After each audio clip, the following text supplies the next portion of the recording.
Доброе утро. Алет. Зубной паста unutып кеткенім, шампунь unutып кеткенім. Гастрольда жүріп үйренмегенім, шуның арқасында бір немелі алмағаным. Вообще, короче, тормоз. Хәзер мынау косметика бит, целый тонна бында хыланылар бит инде. Аны надо мицелляркамен смывать, а мицеллярка юк.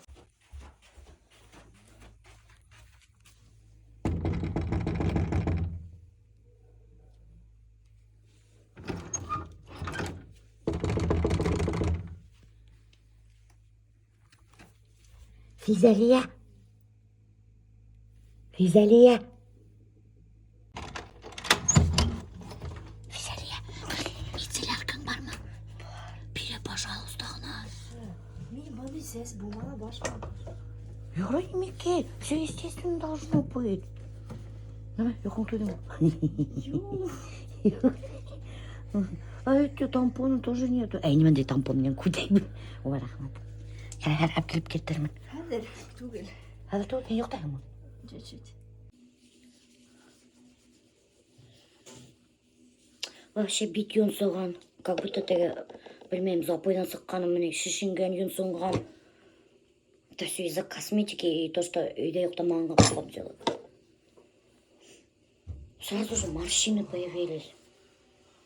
Короче, прикиньте, достар, бүтін Сибай бойлап, кафе, столовый ізденіп. Тапманы. Представляете ма? Единственное, что нашли, мына күстенес кафе.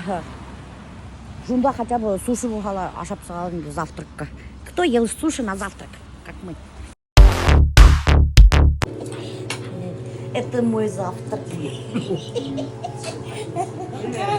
Пицца онда. Офигеть. Он второй идет. Может, знаешь, что он такой большой? Ой, да, дуркен, білмедім да. Альберт, несіп пицца ең. Камнен. Әблем, несіп. Потрясающе. Бұл кафелар халяльный гына. Пиццалар, халяльный, сушилар. Представляете ма? Но мне все равно жареный кукеш англя. Или будка. А этот, яичницы нету?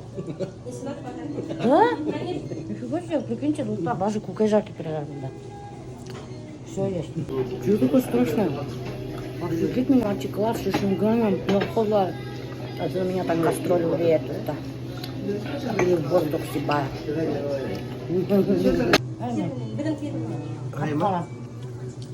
Короче, оказывается, бында еще фирменный бургер işlerler.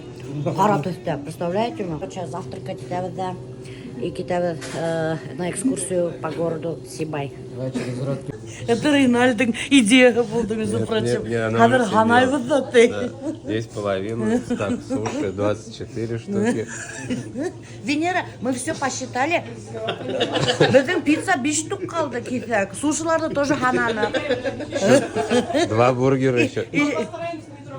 Еще чайниктің яртығында сәй. Рахмат.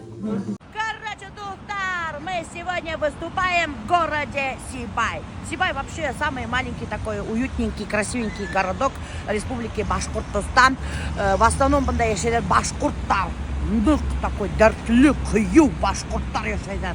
И еще что хочу сказать, біз элек яш сақта ошо Сибайға келе тұрғайық, дискотекаларға, концерттарға келе тұрғайық. Дискотекалар бында, знаете, какие проходили, вообще мега крутые дискотеки проходили в Сибайда. И постоянно хуғышыны, вообще тас-тос хуғышаларыны. Потому что айтам бет, бында Сибайда яшәйләр нык дәртле егеттер. Вообще, мына теге, айтам бет, кукрактарына хоғып теге, баймоқ деп йөргән егеттер яшәйләр. И из-за этого постоянно на дискотеках были такие конфликты, драка вообще. Там стенка на стенку лезли. Мен даже удым курганом барине. Представляете? Очень было круто. Был стелла посвящается легендарным башкирским полкам, участникам Отечественной войны. И, короче, Духтар, Сибайға бүтін райондардан келелер ине яштар поступать терге. Бында укыйлар ине пед университетта, пед училищеларда. Бында педтар көп, короче. Бында кузница, укытусылардың кузницасы, Сибай город.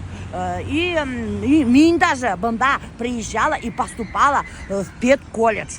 Представляете? Но меня не взяли опять-таки. А на кого? Я тоже вообще-то хотела на музыкального учителя учиться, а оказалось, что у меня слуха-то вообще нет. Прикиньте, достар, и меня не взяли. Короче, меня прохода алмайдар ини. Ты, получается, назло всем пошла и сейчас поешь, актриса стала. Что еще тебя закричали? Что нам от тебя ждать? Кстати, из меня бы вышел хороший педагог, между прочим. Я очень с детьми хорошо лажу или лажу. Если, получается, что-то так, оценка тебе не понравилась. Шап! Ты с таких Нет, учителей. дети меня любят.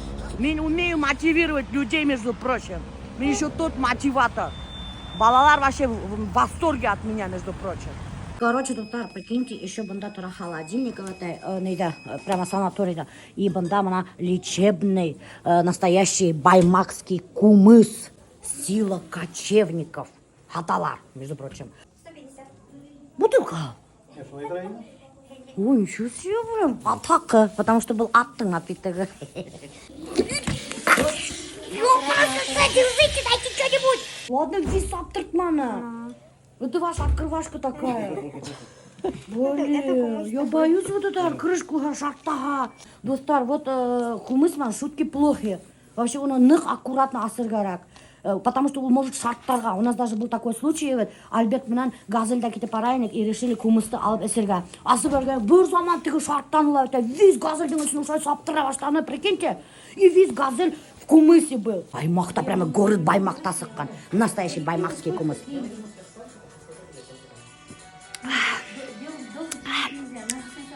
Что-то ныкасы түгел достар. Кисәгенә хавып бияләрде бутылка коюп әпкигәндәр был санаторийга. Представляете, санаторийда только свежий кумыс была. Куда поставишь? Какое место даешь? 10 баллов из 10 баймакский кумыска дают. Первое место? Нет, первое место объели. Загадканы рассольник акшаны. Вообще, ben sapır halil rasyonel aşağı oturan потому что. Қараға сонда ағайлар, апайлар халяльный рассольник аша отыралар. Халяльный рассольник ашағаныз бар ма? Жоқ, мен бар. Бисмиллахиррахманиррахим деп қана бешірілген, между прочим, бұл санаторийда. Рассольниктан да кім аша атмаған береді мен ешіқта. Әсін бабам көрген керек екен, келерім екен. Екі бош, блин, ты меня одан аша өттім. Леша, апай, иглоукалывание барып кел. Довольно-таки профессиональный врач у нас, невролог. В Китае практику проходила.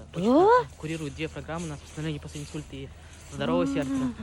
И очень хороший эффект был. И на себе тоже практиковал. Да? Хеңе рахат инде бундай иштегесин.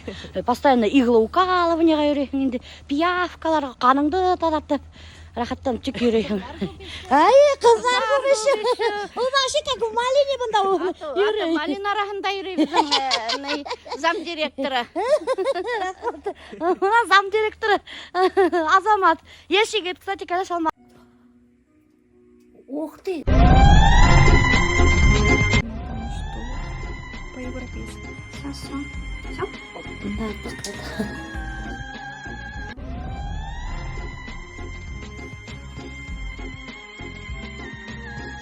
Мне какой-то одноразовый колготки кидеріп қойдылар. Мына, и эшлеймін тейдер какой-то простотерапия. Простотерапия? Простотерапия. Оказывается, ул қан йөрішін хэбет әйтә. Шунан соң отеки снимать итә. Шунан Осталось. Усталость снимать итә. Короче, полный релакс, прикиньте. Бірінші сияқтан ұқшай помогать там. Офигеть. Одноразовый колготки біліп. Оказывается, уже нейден процедуранан усуп йөрөйһең тиге. Вообще тиге аяқта тиге нейде легкость аяқта була тиге. Аяқта һәм аяқта башкортса тиге. Легкость устан башкортса тиге. Еңелек бирә. Еңелек бирә. Все, ятты. Ятайм. Блин, бунда уже ятайм. Ага. И что делать? Все. Ярты сағат ятты. Ага. Оймышсың.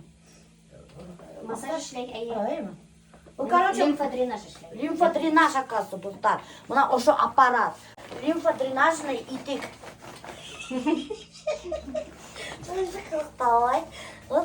Вот плюс то, что я живу в санатории. Ана калган артисттер икisi урындарға киттелер гостиницага. А мен мындар ял итем.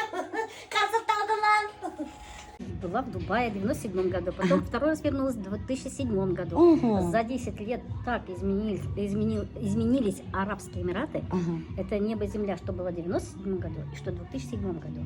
Короче, достар, представляете, мына санаторийда пенсионер апай эшләйбез.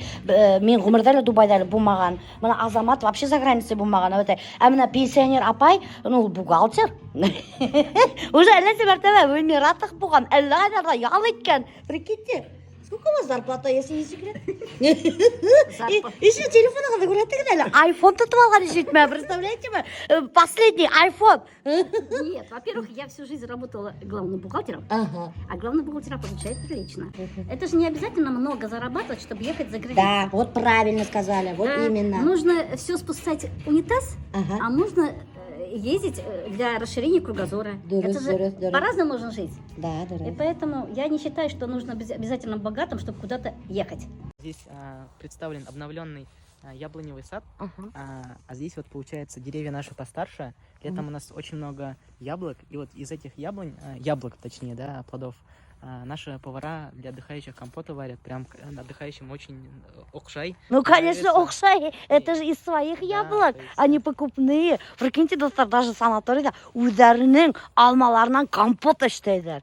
Мына сибайские кызлар әйтәләр, что билеттар вообще юк ди. Прикиньте, разобрали, все, талашып торып алып беткәннәр. Все думают, что это мой сольный концерт. Вообще-то это не сольный концерт, достар. Ой, мау, хәбәт тарагай. Evet. Эй, профессиональный. Эй, может меня подарите? Подарите мне, ссылку можно скинуть. Все, забирайте деньги, рахмат, каралдатар. У меня тоже вот такой еще нету. Ссылку не надо скидывать, можете подарить тоже. Короче, прикиньте, доктор, оказывается, Сибайда бар бір кіші, который отливать ете. Кішіге кутти етіп мен әйткенім, вот, гүзел әйтейін, а біздің Сибайда бар бір қатын қайты, который отливает воском. Әйде сақыра қадыр. Короче, доктор, біз решили, что Зульфияны сақырарға. Ей надо отлить воском. И надо башкирской домохозяйке отлить воском. Ты сможешь сейчас проехать? Ага, кутти ген. Пожалуйста. Зульфия, меня кутига, меня срочно надо отлить воском. Допустим, меня буяндырады, прическа что я перед концертом қайтам да, битімді подушка қарып, қырылдам ұйықтайым да, тулай, уянам, макияжда жоқ прическа. Короче, достар, воскма отливать етуісі қыдықай келді. Зульфия, мынау. Бірде құт қойусы, әбейге ұқшамаған ғыз әлі. Прикиньте, оказывается, әзірге құт қойусы кішілер как выглядят. Не-не-не, вот так. С дрыдами. Все похоже, да? Вот ты, сибайский модный құт қойусылар. Алшейін, танырдық түгілі, қақырар бейққа. Обалден. Құт қойусы, қыздар, юридер мына ошылай. Кәрсиндері мен, достар қарағыда әлі. Бұнда неме ол? Тон халып алғандар. Газовый горелка, мына газ. Представляете, мына бұнда воск халып алғандар. Даже мына мен мунсаяққа мына тек ошай газовый деген әмәкей халып алғандар. Святая вода. Святая вода. Оны қай алдың? Не скажу. Сен кімді обучение алдың? Мына бұл Бабаевтан обучение алған, бұл Гуар Аветисяндан алған. Сен кімден обучение алдың? Так, из известных, вот с вами Даша обучалась, экстрасенс, победитель битвы экстрасенсов. А сколько стоит кот қойырға вообще? 10 отливок, 10 тысяч. Блин, продолжение кот қою не будет. Короче, мына ошы ғауды Зульфия берді меня, мен ошай тұтып тұрға тейшімін. И по этой воде потом она узнает, меня кутегенмі, yok mu. Видишь, Герман? Поддержка рода. Вы умеете держать лицо. По-женски где-то рубцы у вас есть, операции, может, были. Вот, башкирская домохозяйка такая-то такая. Ага. И, короче, сразу рикошетит им обратно. Вот, так что не связывайтесь со мной. Завидовать үйренмегіз меня, доктор. Сразу же это отрикошетится. Прошло 2 часа, прическа не изменилась. Бұл қазір уже қайтып кетті. Буялған өткен, а мен хамашылы. Прошло 2 часа, доктор. Сегодня концертта. Никто меня не узнает, все будут в шоке, скажут, кто это такая вообще. Алла Пугачева. Несек? Хатар-хатар. Мына қарағыз, достар, мына ошы ракушка кімдікі? Есімін жонтым бағын, физеленікі. Первая отливка. Ой, Алла, ну, элема торчать это, достар. Представляете, мы взяли первую отливка. Миника, оказывается, тоже элема торчать это, Конечно, вот первая. Миника вообще какой-то страшный, да. Если бы вы не были блогером, были бы хорошим психологом. Да? Вот, действительно, я об этом давно, кстати, подозревала, достар. Мин очень умею влиять на людей. Я уже вот ракушечка хорошенькая. Вообще, Это говорит о том, что отливка подошла к концу, и что все негативное, плохое воск в себя забрал. Исцеляю руками. Да? Да, вот так, руками. Дистанционно. То есть, если человек в Уфе, я в Сибае могу исцелить. Деньги притянуть. Мужчину. Короче, достар, бүгін біз қоямыз концерт в Сибайской филармонии. Вот такой вот очень прикольный и очень такое красивое здание. И бүгін зал полный ты. И представляете, мы миниме ишиттим, достар, что даже кошелярты чаттай адаларты. Пожалуйста, продайте билет. Пожалуйста, втридорого купим тебя адаларты. Даже готовый кошеляр торып қарар концертте. Даже язып өткендердегі чатта, Сибайский чаттарда, типа, мы даже готовы смотреть стоя концерт. Прикиньте, қайбірадар ашу өзінің ултырғыстарыман, табуреткаларыман келерге хотели. А оказывается, хәзір бұрынғы заман бүткән, и нельзя, оказывается, өзіңнің табуреткаңман келерге концертқа. Я же сейчас Представляете? проходил, короче, здесь стояли эти, которые билеты перепродают же. Ага. Обычный билет вот здесь стоил 500-700 рублей. И вот здесь перепродавали за 3-5 тысяч, прикинь. врешь, инде Нет, Врешь, да? нет. Алтақсы, Ринажға шанарға ярамай, достар. Дон Альберто, куда идем? Ресторан. Ресторан? Это похоже на какой-то дворец. Да, вообще крутая филармония. О, у вас, смотри, Family Look. Точно. Правда, мені üstüne бітегенде.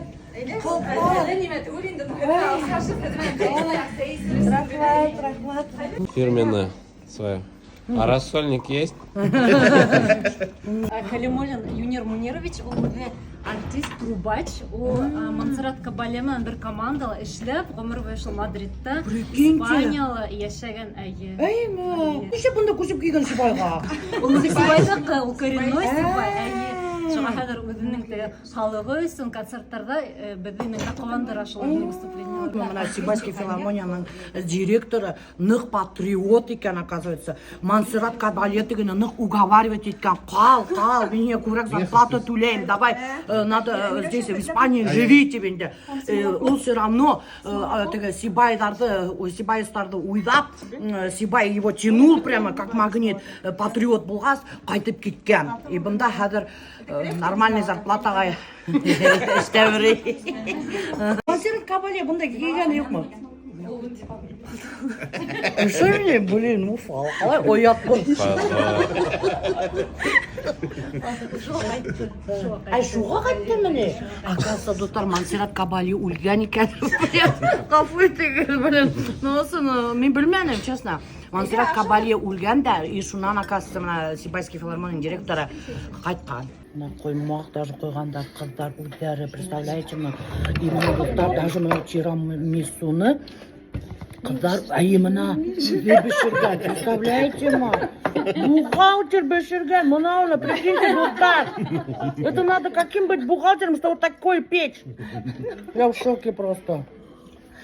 Внимание, күбеһенсе бүтүн кешеләр хизде ярата. Әйе, без хизде көтүп кенә торабыз. Күрдегілмі, Сибайда мені нық ярты. Эксклюзивное интервью с Дон Альберто. Подписчики слышали, что ты был раньше военным.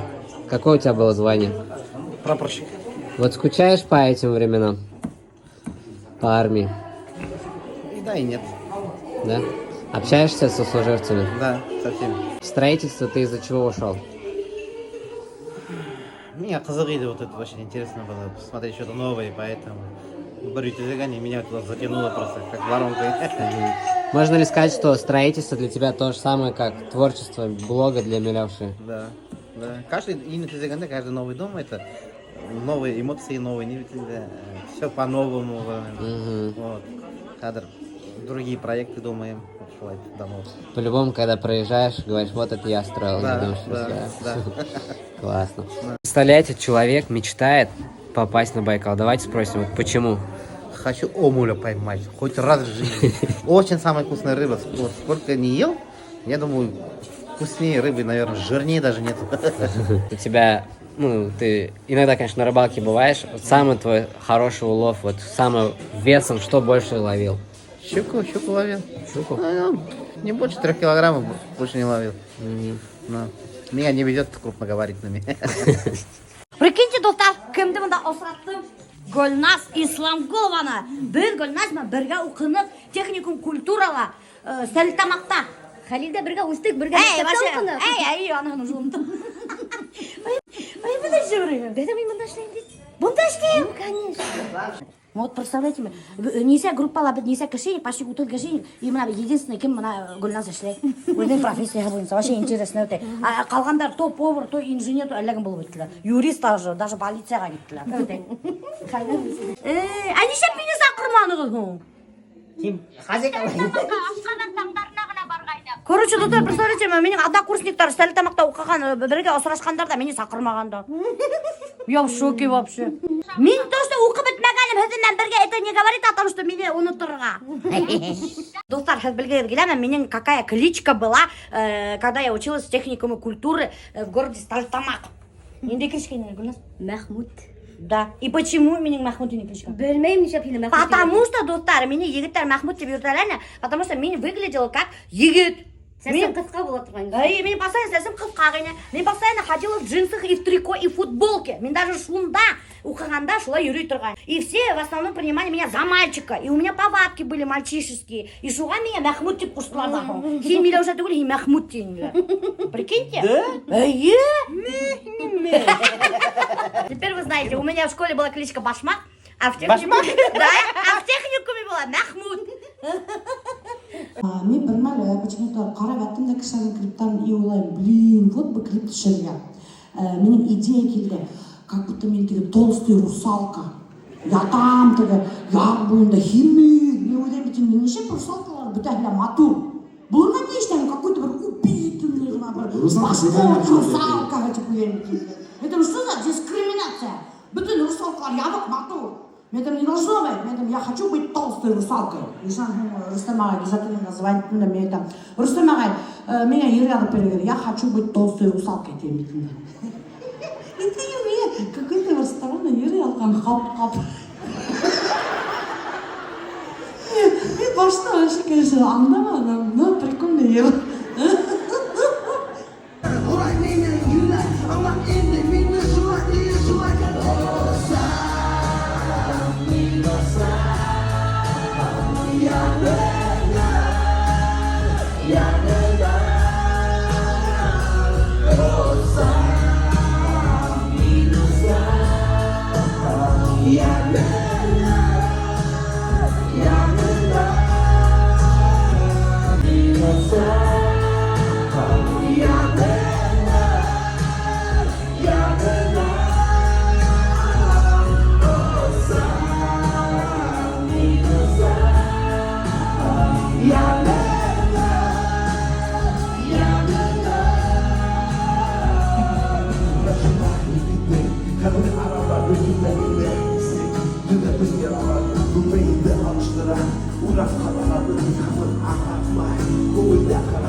Прикиньте, Дустар, днем называется Кустанас, а вечером Куста.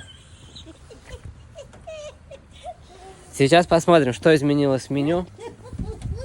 И не съели ли наши кусочки пиццы. Потому что, гунга қалдық.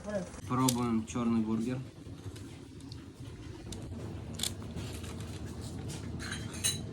Настоящий сибайский черный бургер с котлеткой. Азов стоит такой вот. 390 рублей, это дешевле, чем вкусная вкус? точка. Она вкус? Она вкус? Прикольно. Я хамидалла, күтүлөр буга. Хатаны булдырган. Да, ушуна. Мына Гүлназ Йылмаев карап турган вакытта Biz әлгі вакытта кәсіп айтып рәхәтләнеп отырмыз. Мұғайғылы кешелер шулай рәхәтләнеп, кәйфен күтәреп кайткандар дип уйлайм. Я Хамид Аллаевич, башка Пишите утро. Суп әп келгенлер мен ашап тұрам. Акация, мен мында суши мен пицца ғана екен, бургерға тегерем, акация супта бар, қарағат. Что за суп? Грибной. Роллы еще. Ну, очень прикольный. Ну, вообще. Ну, там, достар, представляете, мам? Суп-пюре.